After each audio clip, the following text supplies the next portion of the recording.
My father abandoned me at 12, now he's dead, and his will forces me to live with 3 step-ms who hate me for a year or none of us gets our inheritance. I am only telling you this once. Tacit, your father was a bastard, but he's left you everything if you can survive a year with the family who hates you. The lawyer's words hung in the air as 3 pairs of eyes burned into me from across the mahogany table. My steps the people I barely knew looked ready to commit murder. My father's funeral had ended 2 hours ago, and here we were already fighting over his money. This is Pluitt, James said, running his hands through his dark hair. Dad promised your father's will is quite clear, Mr. Harmon continued, adjusting his wire-rimmed glasses. The $50 million estate will be divided equally among his 4 children, but only if all 4 of you reside in Thornfield Manor for 12 consecutive months. If anyone leaves before the year is complete, their share is forfeit and divided among those who remain. Olivia, James's twin sister, slammed her hand on the table. She hasn't been part of this family for 15 years. She doesn't even know him. I flinched but said nothing. What could I say? They weren't wrong. After my mother died when I was 12, my father had shipped me off to my aunt across the country. No calls, no letters, just child support checks that stopped the moment I turned 18. I'd built a life without him. A small apartment in Chicago, a job as a graphic designer, a cat named Mikeson who probably missed me already. Why would I even want to live here? I finally asked. Mr. Harmon peered at me over his glasses. Because, Miss Carter, your father specifically stated that you would need the money, something about significant medical debt. My cheeks burned. The student loans and credit card debt were bad enough, but the medical bills from last year's surgery had nearly destroyed me. This is ridiculous. Coley, the youngest at 23, spoke for the first time. Ikshri, the twins, open hostility. Her expression was unreadable.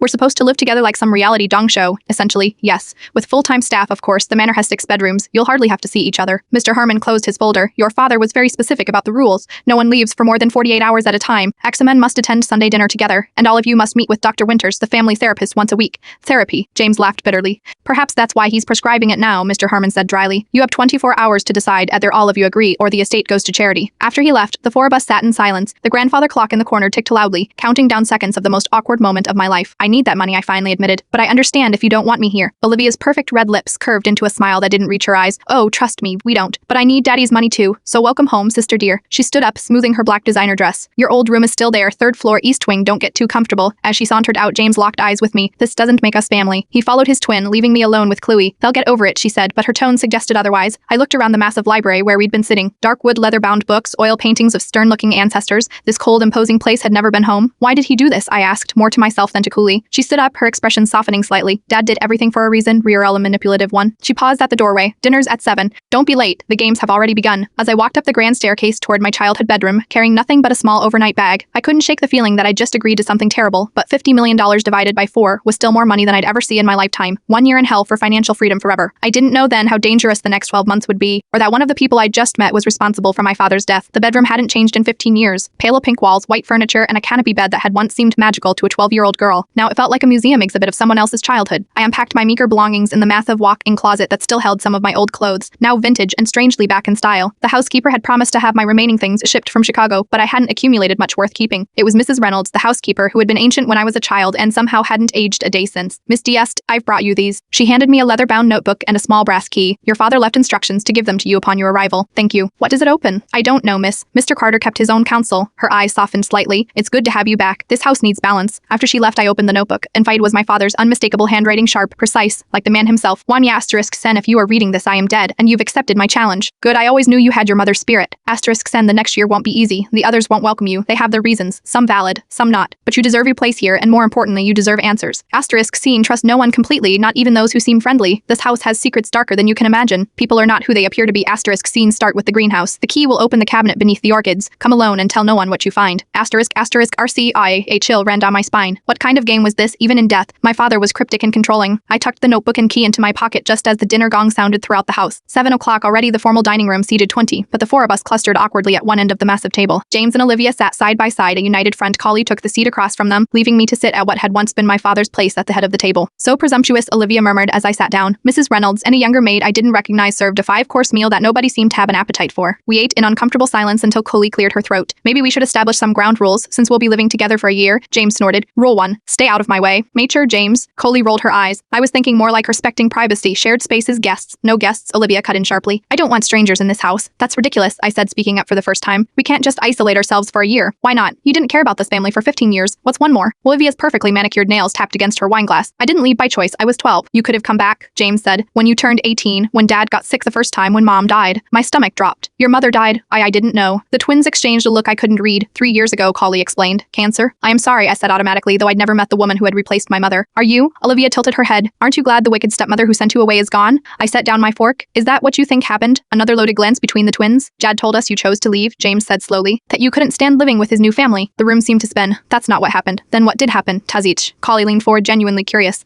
Before I could answer, the lights flickered and went out. The dining room plunged into darkness, illuminated seconds later by a flash of lightning through the tall windows. A spring thunderstorm had moved in while we were eating. Perfect, Olivia muttered. The backup generator should. Another flash of lightning revealed a figure standing in the doorway. A tall silhouette that wasn't there before. I gasped and Kali screamed. The lights came back on, revealing Mrs. Reynolds with candles. Sorry to startle you, she said, seemingly unaware of fright. The storm has knocked out the main power. The generator will be online shortly, but I've brought these just in case. As she lit candles around the room, I tried to calm my racing heart. For a moment, the silhouette had looked like my father. I'm going to bed, I announced, pushing back from the table, running away already. Olivia smiled thinly. It's in your blood, I suppose. I ignored her and headed for the stairs. Behind me, I heard Chloe say. Was that necessary, Liv? In my room, I locked the door and pulled out my father's notebook again. I needed to see what was in that cabinet. A knock at my door made me jump. It's Chloe, came a soft voice. Can we talk? I hesitated, then tucked the notebook away and opened the door. I wanted to apologize for dinner, she said, stepping inside without waiting for an invitation. They have a complicated relationship with Dad and now with you. And you don't? I asked, studying her. Akri, the twins' dark coloring Chloe was blonde and delicate, like a china doll. She shrugged. I was only 8 when you left. I barely remember you. Then why are you here, Chloe? She perched on the edge of my bed. I thought you might want someone to talk to, someone to explain how things work around here. I sat in the window seat across from her. Like what? Like how Dad changed after his diagnosis. He knew he was dying for months, but he told no one except his doctor. Not even his lawyer knew until the end. She smoothed her skirt. He spent those last months putting his affairs in order, including this experiment with us. Why would he want us all living together? Chloe's blue eyes met mine. I think he regretted how our family fractured. This is his way of fixing it from beyond the grave. She smiled sadly. Look, James and Olivia are harmless. They're spoiled and angry, but they won't actually hurt you. Something about her wording sent a chill through me. Should I be worried about someone hurting me? Chloe stood up. This is a big house with a lot of history. Dad made enemies. Just be careful, okay? Kapler around people who seem too friendly too fast. With that cryptic warning, she slipped out of my room, leaving me more confused than ever.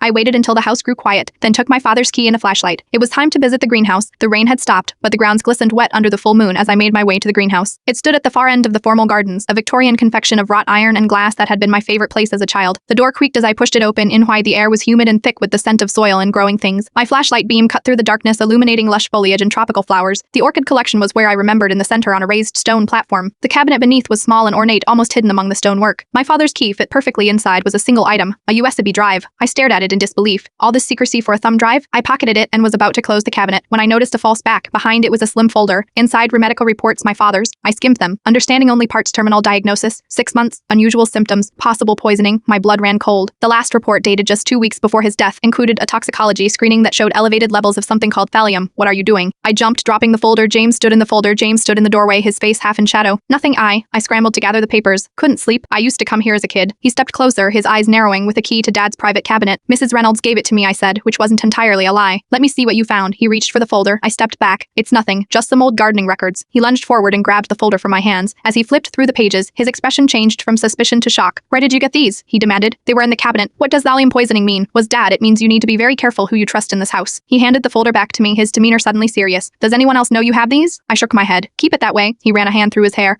a gesture so like our father it startled me. Dad's death wasn't an accident, Teg Des, and whoever did it is still in this house. How do you know that? Because I've been investigating. His voice dropped lower. I found similar reports in his study last week, but they disappeared before I could show them to the police. We should call them now. With what evidence? These. He gestured to the folder. They'd never hold up. We need more proof. I studied his face, trying to decide if I could trust him. Why are you telling me this? Because you are in danger too. Uter killed Dad doesn't want his children getting their inheritance. Think about it. The wolf forces all of us to stay here, exposed and vulnerable. A chill ran down my spine. You think someone's going to try to kill us all? I think someone already tried. The power outage tonight. The main electrical panel was tampered with. Could have started a fire if the safety systems hadn't kicked in. My mind raced. Chloe warned me to be careful. Something flickered in his eyes. What exactly did she say? I repeated her words. She's playing both sides, he muttered. Listen, don't trust anyone, not Cooley, not Olivia, not even the staff. Some of them have been with the family forever, but all of them depend on the estate for their livelihood. Why should I trust you then? I asked bluntly. He almost smiled. But I want to find out who killed our father, and I think you do too. Our father, he'd said it so naturally. I barely knew him, I admitted. Then maybe it's time you learned who Richard Carter really was. James took a step back. Hide those papers. We'll talk tomorrow. He slipped out into the night, leaving me alone with more questions than answers. When I returned to my room, I found a note slipped under my door. Diod, stop looking into the past. Some secrets should stay buried. This is your only warning, asterisk. The handwriting was unfamiliar, deliberately disguised with block letters. I tucked it into the folder with the medical reports, then connected the USB drive to my laptop. It contained a single video file. My father's face filled the screen, looking thinner than I remembered, but with the same steely blue eyes that all his children except me had inherited. Maya, he began. If you're watching this, I'm dead and it wasn't from my cancer. Some has been poisoning me slowly, someone I trust. I've kept this quiet while gathering evidence, but I may have waited too long. He coughed, a painful racking sound. You are the only one I can trust, because you've been away. You have no stake in my businesses, no grudges against me recent enough to matter. I need you to find out who did this, but be careful, trust no one completely. He leaned closer to the camera. Start with Gloria's death. It wasn't cancer that killed your stepmother. I believe she was poisoned too, but I realized too late. The symptoms were similar to mine. He coughed again, more violently. The will is designed to keep everyone close where I can watch them through you. The inheritance is real, but it's also bait. One of them will make a mistake. My father's eyes softened slightly. I am sorry for sending you away, Tastes. It wasn't my choice. Here is so much you don't know. The video ended abruptly. I sat in the dark, my mind spinning. My father believed he was murdered. He suspected his wife had been murdered too, and now he was using me and his will to catch the killer. I was living in a house with a murderer, and I had just been recruited from beyond the grave to find them. I barely slept that night, my mind racing with questions. When morning came, I found an envelope pushed under my door, a schedule for the day, including my first therapy session with Dr. Winters at 10 a.m. Propris. Was a tense affair. Olivia ignored me completely while sipping her coffee and scrolling through her phone. James was absent. Coley made small talk about the house and gardens, as if we were distant relatives at a reunion rather than siblings forced to live together.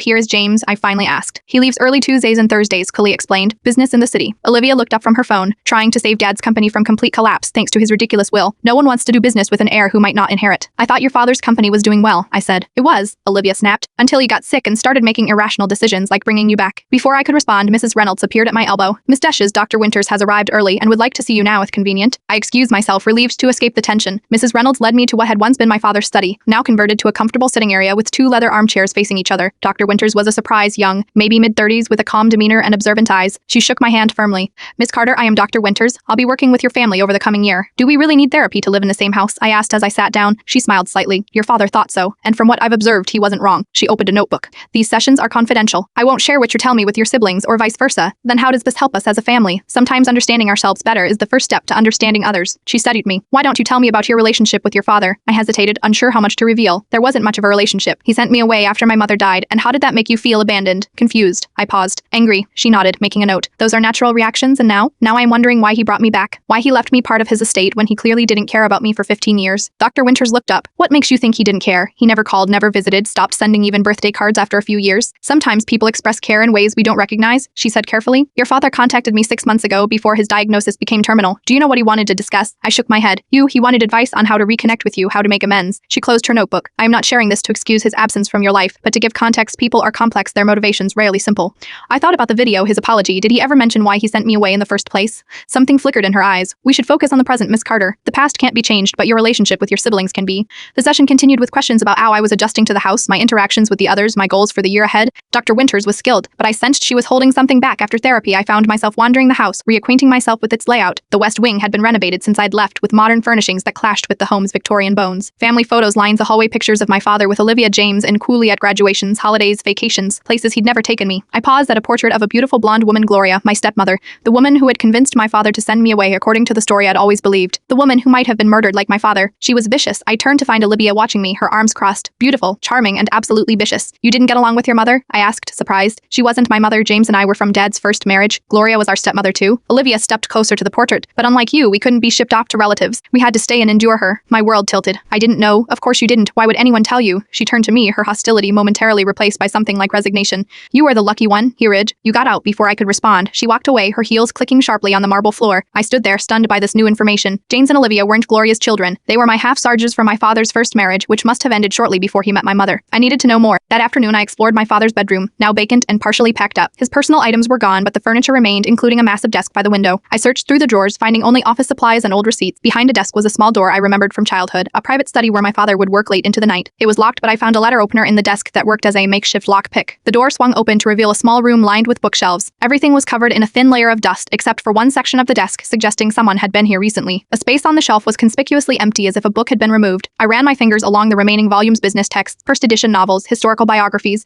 nothing personal, but behind a row of leather-bound classics, I found what I was looking for. A small diary with my father's initials. The early entries were brief notes about business meetings and family events. That I found the first mention of my mother, asterisk, the 15th of April 1993, met Eleanor Wells today. Relate mind, intimidating beauty, must find a way to work with her firm again. Asterisk, I smiled, recognizing my mother in those few words. She had been a corporate attorney renowned for her intelligence and striking looks. They'd had a whirlwind romance, marrying just 6 months after meeting. I was born a year later. I skipped ahead to entries after my mother's death, asterisk, the 18th of June, 2010 minus Eleanor's funeral today. Tiafis didn't cry, so like her mother holding everything inside. I don't know how to comfort her, asterisk, asterisk, the 30th of June, 2010 minus Gloria insists Adjust needs professional help to process her grief. Suggested boarding school with therapy. I refused. Astiest stays with me. Asterisk, asterisk, the 15th of July, 2010 minus another night of SS's nightmares. Gloria says she's disrupting the twin summer. Perhaps she's right about specialized care. Asterisk, asterisk, the 2nd of August, 2010 minus Gloria found exercise drawings. Disturbing images. Doctor recommends residential treatment. Gloria's cousin Judith is a child psychologist in Seattle. Goliath Hushis can stay with her while receiving treatment. Asterisk, asterisk, the 10th of August, 2010 minus a renamish to the airport today. Hardest thing I've ever done. She looked so betrayed. Gloria says it's for the best, temporary. Just until she's better. Asterisk, I sat back shocked. I had no memory of disturbing drawings or residential treatment. My Aunt Judith was a psychologist. nice, but she'd never treated me professionally. I'd simply lived with her, attended the local public school, and visited a therapist weekly for the first year. The entries continued with increasing mentions of my father's attempts to bring me home. Asterisk the 20th of December 2010, Ms. Judith says Anish isn't ready to come home. Gloria agrees. Christmas without her will be difficult. Asterisk asterisk. The 3rd of March 2011 minus Evides, therapist reports improvement, but recommends continuing treatment, asked to speak with the therapist directly, but was refused. Gloria says I am micromanaging, need to trust the professionals. Asterisk asterisk the 15th of June 2011 minus tried calling Anist again. Judith says she doesn't want to speak to me. The rejection cuts deep, but I understand her anger. Asterisk I frowned. I had no memory of refusing calls.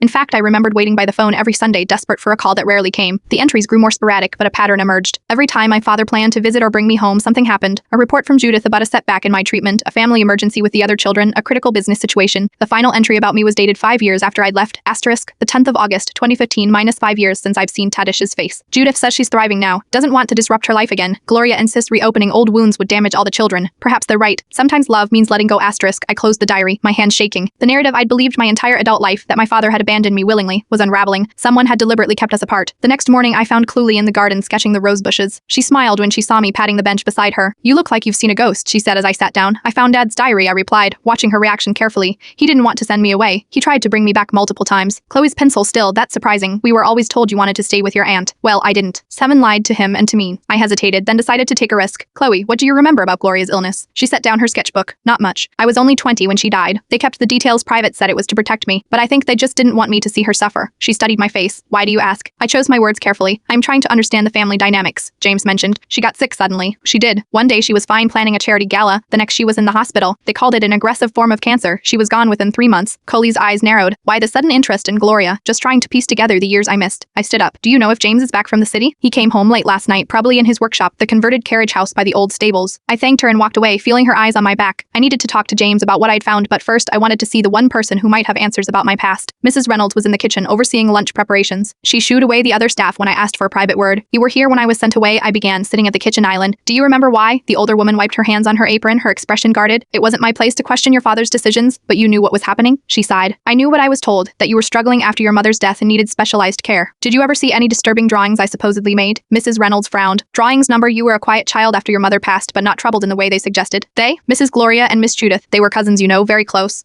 I hadn't known. Did my father ever try to call me or shoo me? Of course he did, especially the first year, but there was always some reason it couldn't happen. She lowered her voice. Mrs. Gloria had quite an influence over your father. He relied on her judgment when it came to the children, including sending me away. That decision haunted him. Mrs. Reynolds' eyes held genuine sadness. He kept your room exactly as you left it, you know, even after Mrs. Gloria suggested redecorating it for guests. I digested this information. When Gloria got sick, did you notice anything unusual about her symptoms? The housekeeper stiffened. Why do you ask? I am just trying to understand what happened to my family while I was gone. She hesitated, then said Mrs. Gloria's illness was strange. The doctors initially thought it was food poisoning, then an autoimmune disorder. By the time they called it cancer, she was already failing. She shook her head. Mr. Carter was never the same afterward. I thanked her and headed toward the carriage house, my mind racing. Gloria and my aunt were cousins. They had worked together to keep me separated from my father, and Gloria's illness had started with symptoms that could have been mistaken for poisoning, just like my father's. The carriage house had been converted into a spacious workshop where James apparently pursued his interest in furniture making. The smell of sawdust filled the air as I entered. He was standing a table leg, his back to me. We need to talk, I said. He jumped slightly, then relaxed when he saw me. I told him about the diary, Gloria's connection to my aunt, and what Mrs. Reynolds had shared about Gloria's illness. You think Gloria was poisoned too? He asked when I finished. Dad thought so. He made a video before he died. It was on the USB drive in the greenhouse. He specifically mentioned Gloria's death as suspicious. James set down his tools. Show me. We walked back to the main house together, discussing theories. If Gloria was poisoned 3 years ago and Dad only recently, we're looking at a long-term plan, he said, but why? Who benefits from their deaths? We all do, financially, but none of us needs the money desperately except maybe you. I raised an eyebrow. Just being honest, Olivia has her fashion brand, I have investments, and Cluley has her trust fund from Gloria's family. What about staff or business associates? Possible, but unlikely. Dad's business partners would lose value from his death, not gain it. He thought for a moment. Unsure poison Dad had to be close enough to administer it repeatedly. We reached my room and I retrieved my laptop to show him the video. As I was connecting the USB drive, a knock came at the door. Mia, it's Cluley. Can I talk to you? Chloe smiled, then her expression changed when she saw James. Oh, am I interrupting? We were just catching up, James said smoothly. What's up? Actually, I wanted to talk to Tejas about something personal. She gave him a pointed look. Sister stuff. He raised his hands in surrender. Say no more. We'll continue our conversation later. Tassex after he left. Coley closed the door and turned to me, her demeanor shifting dramatically. You need to be careful around James, she said in a low voice. He's not what he seems. What do you mean? She sat on the edge of my bed. I saw you two coming from the greenhouse the other night. I know he's trying to convince you that Dad was murdered, that someone in the family did it. I kept my expression neutral. Why would he do that? Because he's trying to manipulate you. James had the most to gain from Dad's death. They fought constantly.